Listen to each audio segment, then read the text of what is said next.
Hello dear students, आप सभी का स्वागत है आपके अपने यूट्यूब चैनल केमिकल सॉल्यूशन पर, जहां अपने जनरल साइंस का टॉपिक कार्बन और उसके यौगिकों के बारे में अपने पढ़ रहे थे, जिसके अंदर आज अपने जो है कुछ महत्वपूर्ण कार्बनिक जो यौगिक हैं उनके बारे में अध्ययन करने जा रहे हैं। कुछ महत्वपूर्ण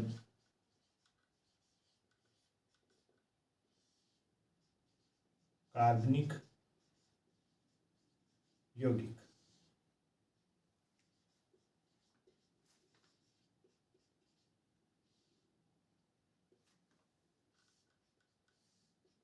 कुछ महत्वपूर्ण कार्बनिक यौगिक हैं, इनके बारे में आज अपने अध्ययन। टॉपिक को स्टार्ट करने से पहले यदि अभी तक आपने हमारे यूट्यूब चैनल को सब्सक्राइब नहीं किया है तो please like, share and subscribe my YouTube channel. तो बढ़ते हैं टॉपिक की ओर। यौगिक है वह है आपका एथेनॉल। एथेनॉल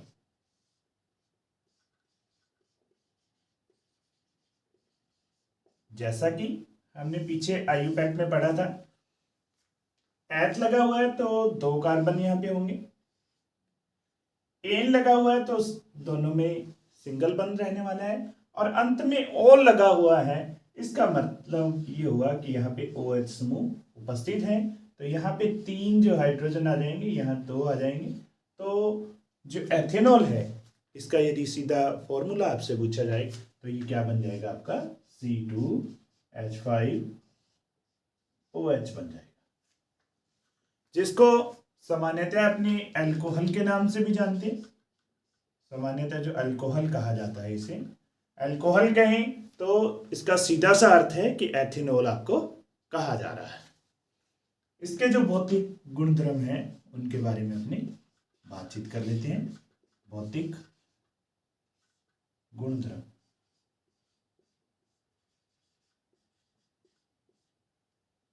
या फिजिकल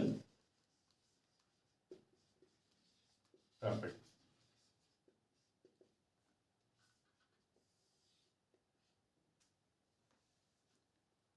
सबसे पहली बात, ये जो है सभी टेम्परेचर पर अधिकतर ये किस अवस्था में मिलता है, हमें लिक्विड फॉर्म में ये पाया जाता है।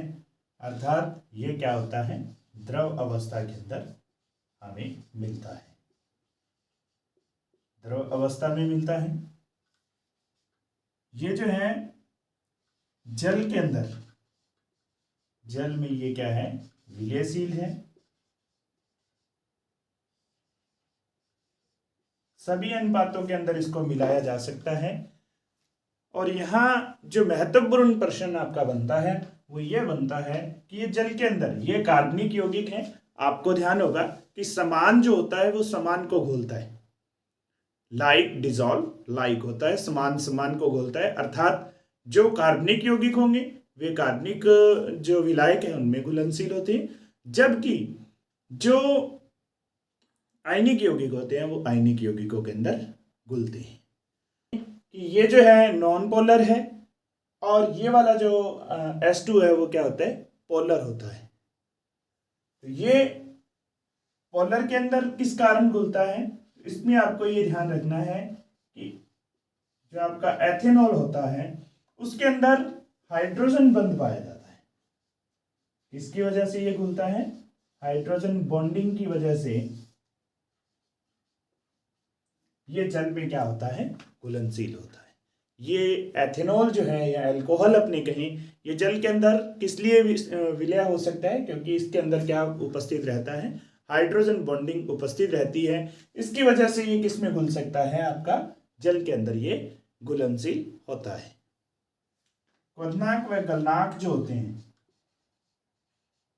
क्वथनांक व गलनांक जो होते हैं वे एल्केन की तुलना में क्या होते हैं, एल्केन की तुलना में अधिक होते हैं, तुलना में अधिक होते हैं।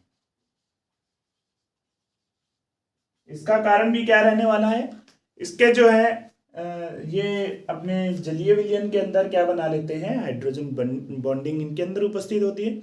और हाइड्रोजन बंधन की वजह से हाइड्रोजन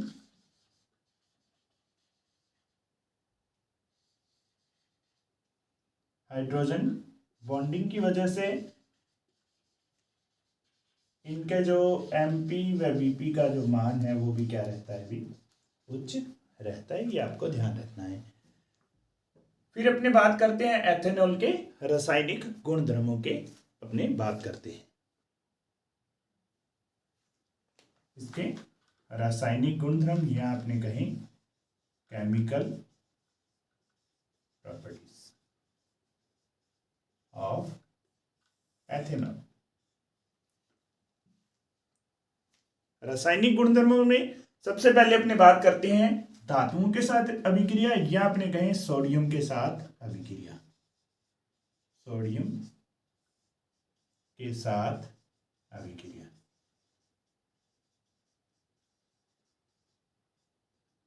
एथेनॉल जो होता है वह सोडियम के साथ रिएक्शन करता है और सोडियम एथोक्साइड ये बना लेता है। तो देखिए अभिक्रिया किस प्रकार से रहने वाली है। C2H5OH रिएक्शन करता है किसके साथ, Na के साथ अभिक्रिया करता है, और इसके दो अणु जो हैं वो यहाँ अभिक्रिया करते हैं, और यहाँ पे आपका जो है ये भी दो होंगे, और यहाँ से क्या होता है, हाइड्रोजन एक बाहर निकल जाता है, और हमारे पास क्या बनता है, C2H5ONe सोडियम एथोक्साइड का ये निर्माण करता है। सोडियम एथोक्साइड का ये निर्माण करता है। यहाँ से ये हाइड्रोजन जो है वो बाहर निकल जाते हैं। दोनों जो Na है, मैं इसको इस प्रकार से भी आप इसको लिख सकते हैं, एक Na यहाँ चला गया और दूसरा Na यहाँ जुड़ जाता है। तो इस प्रकार से सोडियम एथोक्साइड का ये निर्माण करते हैं। फिर बात आती है निर्जलीकरण की। निर्जलीकरण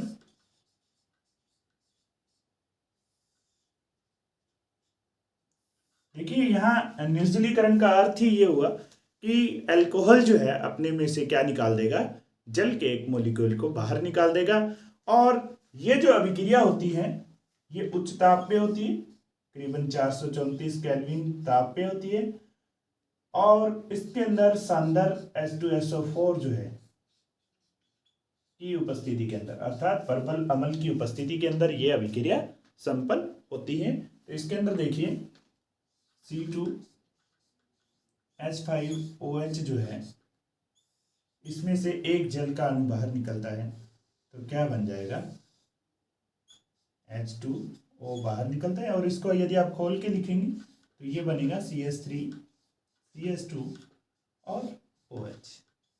तो इसको इस तरीके से भी आप समझ सकते हैं, बात एक ही होगी।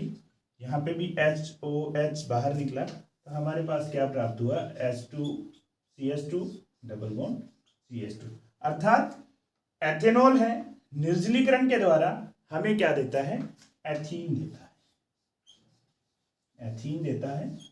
और किसकी उपस्थिति में अभिक्रिया होती है, उच्च ताप और प्रबल अम्ल की उपस्थिति के अंदर ये वाली अभिक्रिया संपन्न होती है। तीसरी अभिक्रिया इसकी रहती है ऑक्सीकरण। ऑक्सीकरण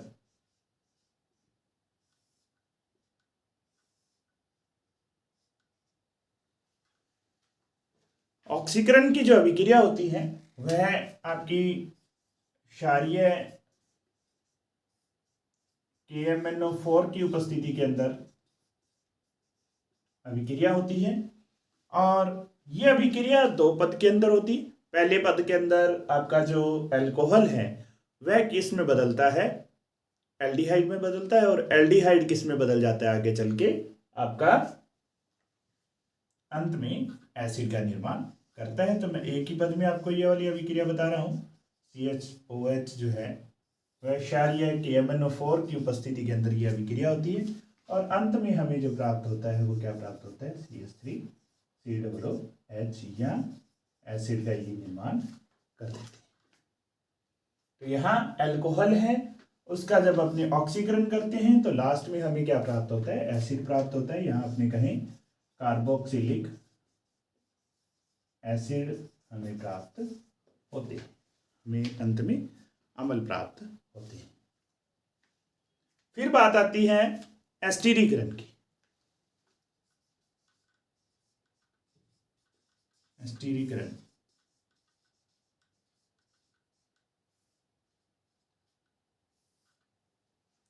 अल्कोहल की जब अभिक्रिया अम्ल के साथ होती है तो एस्टर का निर्माण होता है, और ये जो पूरी अभिक्रिया है वह क्या कहलाती है, एस्टिरीकरण कहलाती है।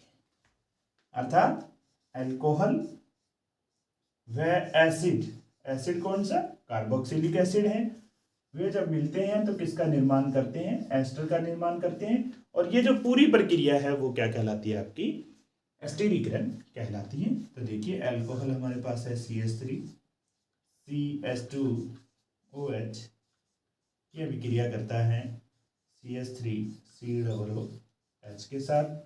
तो यहाँ से एक जल का अणु क्या हो जाता है, बाहर निकल जाता है। तो हमारे पास क्या बचा, CH3 CH2 C double bond O और CH3 हमारे पास बचता है। ये जो समूह हमारे पास बनता है वह कौन सा कहलाता है, एस्टर समूह हमें प्राप्त होता है। तो अल्कोहल और एसिड के मिलने से हमें जो एस्टर प्राप्त होता है, ये पूरी अभिक्रिया क्या कहलाती है, आपकी एस्टिरीकरण कहलाती है। अब अपने पढ़ते हैं यूजेस ऑफ एथेनॉल।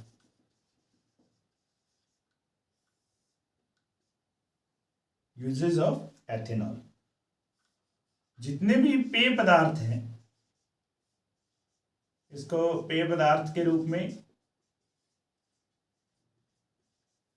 प्रयुक्त किया जाता है, जिसमें खांसी की जो दवा आती है उसमें टिंचर जो आयोडीन है उसके अंदर, मेडिसिन के रूप में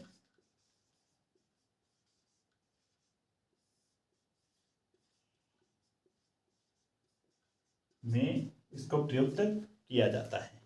दूसरा, ये एक अच्छा विलायक है।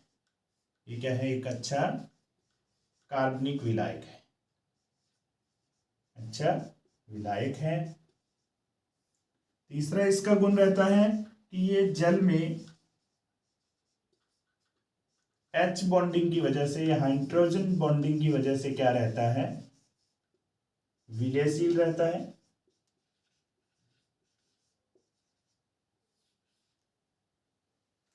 एथेनॉल जो होता है, एथेनॉल जो होता है वह जलने पर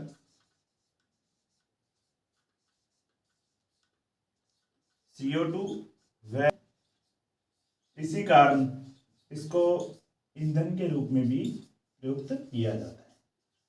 ईंधन के रूप में इसको प्रयुक्त किया जाता है।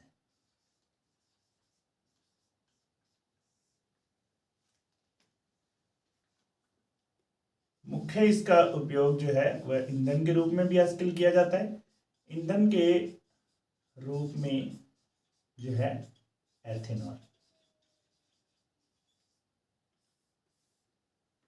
यहाँ आपके लिए बहुत इंपॉर्टेंट बात है कि गन्ना जो होता है वह सनलाइट को या सूर्य के जो प्रकाश है उसको रासायनिक ऊर्जा में सर्वाधिक बदल सकता है। तो ऐसी स्थिति के अंदर गन्ने का जो रस होता है, गन्ने के रस में मोलेसस को इकट्ठा किया जाता है और उस मोलेसस के का किण्वन करवाया जाता है। किण्वन जो होता है करवाया जाता है और किण्वन से हमें क्या प्राप्त होता है, एथेनॉल प्राप्त होगा और एथेनॉल से अपने क्या प्राप्त करते हैं, ऊर्जा प्राप्त करते हैं। किण्वन की क्रिया द्वारा क्या प्राप्त होगा, एथेनॉल, और एथेनॉल से अपने क्या प्राप्त कर सकते हैं, ऊर्जा प्राप्त कर सकते हैं। एथेनॉल जो है, एथेनॉल में पेट्रोल मिलाकर कुछ जो देश हैं उन्होंने इसको फ्यूल के रूप में काम में लेना प्रारंभ कर दिया है। इतने सारे गुण होने के साथ साथ अल्कोहल जो होता है वह स्वास्थ्य के लिए बहुत ज़्यादा हानिकारक रहता है। तो अब अपने इसके जो हानिकारक प्रभाव हैं या दुष्प्रभाव हैं उनके बारे में चर्चा करते हैं। हानिकारक प्रभाव,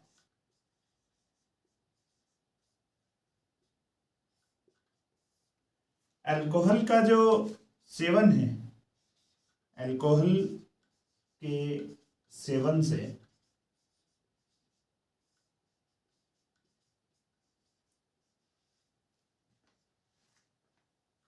मानसिक संतुलन,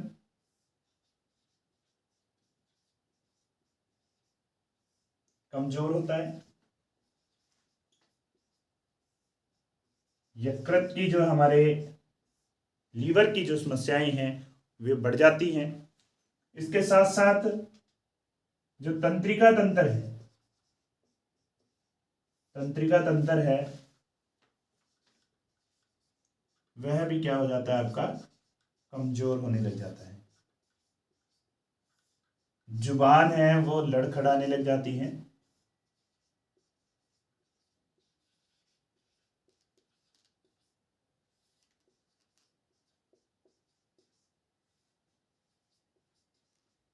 इससे अनिद्रा जो है वह भी उत्पन्न होना शुरू हो जाता है। अनिद्रा की समस्या भी इसके द्वारा उत्पन्न होने लग जाती है। इसके साथ साथ ये हमारे शरीर की उपापचयी जो क्रियाएं होती हैं, उपापचयी क्रियाओं को भी क्या करता है, कमजोर बनाता है। क्रियाओं को कमजोर कर देता है। अतः हमें अल्कोहल का जो सेवन है वह कभी भी नहीं करना चाहिए। तो आज के लिए विद्यार्थियों इतना ही। मिलते हैं नए टॉपिक के साथ नए लेक्चर के अंदर। तब तक के लिए धन्यवाद।